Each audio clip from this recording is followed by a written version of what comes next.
Hi there, welcome to the SciIntellisys Conference 2019 here in London with me, Bhuvan Unhelkar from the University of South Florida. In Sarasota-Manatee. Sarasota-Manatee. And you have been presenting here, right? Yes, sir. What have you presented to this Congress? I presented a unique concept which I and my PhD student have been researching on. It's called Hex-Elementization. And what is so unique about that? Okay, because if you Google Hex-Elementization, I and my student Girish are going to appear. So that's the first unique thing about it. Now, on a serious note, we have so much of data that, let alone finding answers from the data, we need to actually know what questions to ask. Yeah.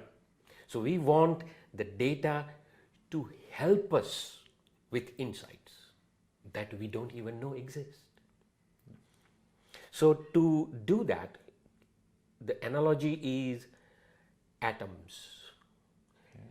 Two hydrogen atoms and one oxygen combines on its own to form water. We have got data that is like everywhere, atoms. And if we define the properties of that data by 6 parameters, then the chances of finding new insights improve considerably. To me, as a layman, this almost sounds philosophical. Let the data talk to you. Yeah, my student is getting a degree called Doctor of Philosophy. Really? PhD. But why is this important to do? Because we want intelligence to be embedded in data. We want the data to start searching around for other data, to get together to say, okay, this is looking interesting. I am all for the past analytics, which are not past, current analytics, contemporary analytics, which are saying we have data, big data, and let's try and make sense out of it. Yeah. So the questions are formulated by those who are analyzing the data. Yeah. Our concept is reversing the whole thing. It is saying, let the data speak. How close are you to making this happen?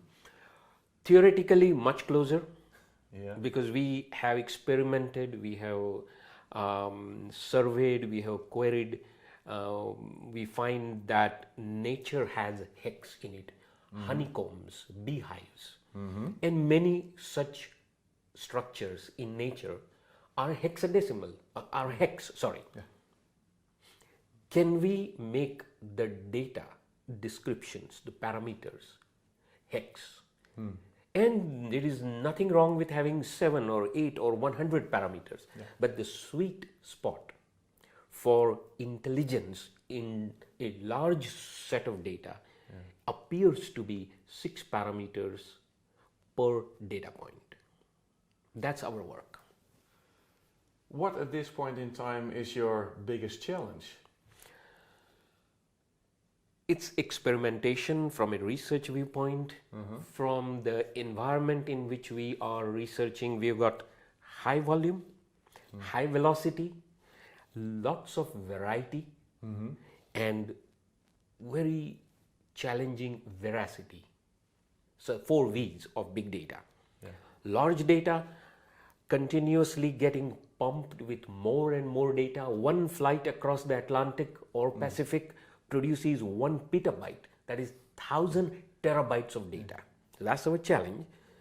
Volume, velocity, then the whole IT world. I'm a professor of information technology. I have always learned that data is fittable in rows and columns, but no more now. Blogs, emails, a conversation like this. How many times have I used the word big data in a conversation like this? Needs to be analyzed, and that is a file made up of a video or audio clip. That's our challenge.